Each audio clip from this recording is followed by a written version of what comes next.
کیا ہوا؟ ایسے کیا دیکھ رہی ہو؟ میں مسلسل اس چھڑی کو گھوری تھی تو بابا جی نے پوچھا۔ میں نے سر نفی میں ہلایا، بولنے کی ہمت ہی نہیں رہی تھی۔ ادھر آ۔ بابا جی نے پکارا تو میں نے انکار کر دیا۔ انہوں نے مسکراتے ہوئے دوبارہ بلایا تو پھر میرے قدم اٹھنے لگے اور ان کے پاس جا کر رکے۔ نگاہ ایک بار پھر اس چھڑی سے ٹکرائی اور واپس پلٹنا بھول گئی۔ اس چھڑی کو دیکھ کر مجھے کچھ نہیں ہوا تو وہ کیوں چیخ رہی تھی؟ اگر میں اسے ہاتھ لگاؤں تو؟ یہ خیال آتے ہی دل دھک سے رہ گیا۔ ہمت جمع کر کے ہاتھ آگے بڑھایا۔ ہاتھ ابھی چھڑی تک نہ پہنچا تھا کہ وہ کھانسنے لگے اور میں اپنی جگہ اچھل کر رہ گئی۔ میرا ڈرا ہوا چہرہ دیکھ کر وہ مسکرائے اور چھڑی کو اٹھا لیا۔ لگا ہاتھ، کچھ نہیں ہوگا۔ اسے میری طرف بڑھاتے ہوئے انہوں نے تسلی دی۔ میں نے ڈرتے ڈرتے اس پر ہاتھ رکھا اور مجھے واقعی کچھ نہ ہوا۔ میں اپنے دادا علم دین کے ساتھ ان کے آبائی گاؤں میں آئی تھی۔ ان دنوں وہ اپنے ایک دوست جن کا نام شیر محمد تھا کہ یہاں قیام پذیر تھے۔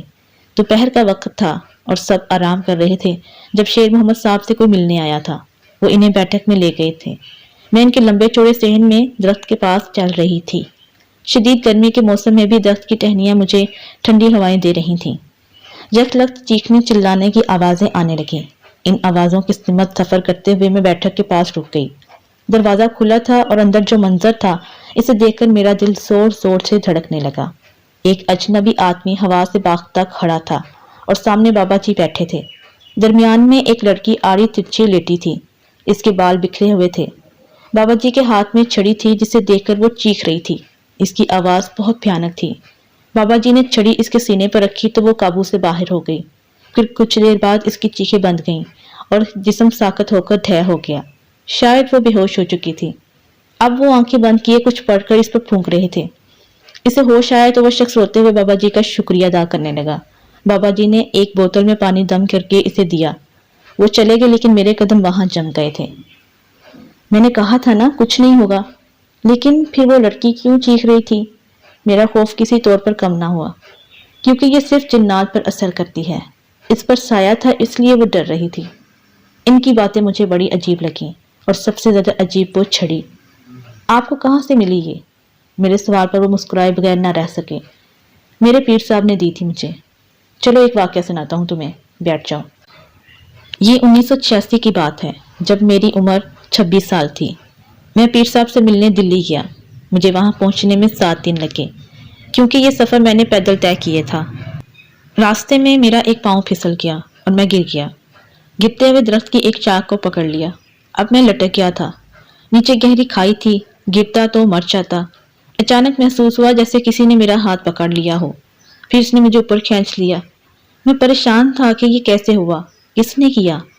پیر صاحب کے پاس پہنچا تو انہیں اپنا منتظر پایا۔ مجھے دیکھ کر وہ کہنے لگے، شیرو کتنی بار کہا ہے دھیان سے آیا کرو، ابھی دیکھا تھا، راستے میں کیا ہوا؟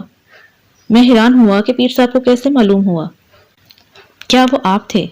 میرے پوچھنے پر انہوں نے اس بات میں سر ہلا دیا۔ وہ چند دن بہت قیمتی تھے جو ان کی رفاقت میں گزارے۔ پھر جب واپسی کے لیے پیر صاحب سے اجازت چاہی تو وہ غمزدہ ہو گئے، کہنے لگے کہ شاید اب ہم دوبارہ نہ مل سکیں۔ پھر انہوں نے مجھے یہ چھڑی دی اور کہا کہ یہ تمہارے کام آئے گی۔ اب ہر جگہ تو میں تمہارے پاس نہیں آیا کروں گا، اللہ تمہارا حامی و ناصر ہو۔ میں بھی آبدیدہ ہو گیا اور خوش بھی تھا کہ انہوں نے اتنی قیمتی چیز مجھے دی۔ میں وہاں سے نکل آیا۔ راستے میں جب اندھیرا ہونے لگا تو میں نے پناہ کی تلاش شروع کر دی۔ وہاں آبادی نہیں تھی، اس لیے گھر ملنا ناممکن تھا۔ پاس ایک درخت تھا، سو میں اس کے نیچے بیٹھ کر رات گزرنے کا انتظار کرنے لگا۔ نیند سے آنکھیں بوجھل ہو رہی تھی کہ یکایک عجیب سی آوازیں سنائی دی۔ سامنے دیکھا تو ہوا میں اڑتا ہوا ایک پرندہ مجھے گھور رہا تھا۔ اس کا سائز کوے سے بڑا تھا، رنگ سیاہ اور آنکھیں سرخ تھیں۔ وہ درخت پر آ بیٹھا۔ اس کے بیٹھنے پر زوردار آواز سے ایک شاخ ٹوٹ کر میرے قریب گری اور میں ڈر گیا۔ مجھے اندازہ ہوا کہ رات گزارنے کے لیے میں ایک غلط جگہ کا انتخاب کر بیٹھا تھا۔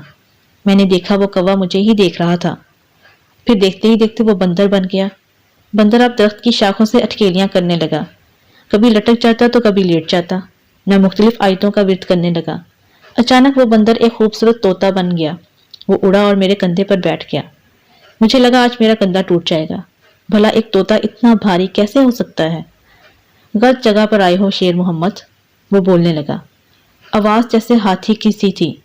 وہ کندھے سے اڑ کر میرے سامنے آ بیٹھا۔ یک لخت وہ ایک بھیانک بھیڑیے میں بدل گیا۔ اس کے جسم پر لمبے لمبے سیاہ بال تھے۔ اس کی آنکھیں مجھے گھورتے ہوئے لال انگارہ ہو رہی تھیں۔ وہ حملہ کرنے کے لیے میری طرف بڑھ رہا تھا۔ میں بلند آواز میں سورہ کافرون کی تلاوت کرنے لگا۔ اس نے چلانا شروع کر دیا اور اس کی رفتار تیز ہو گئی۔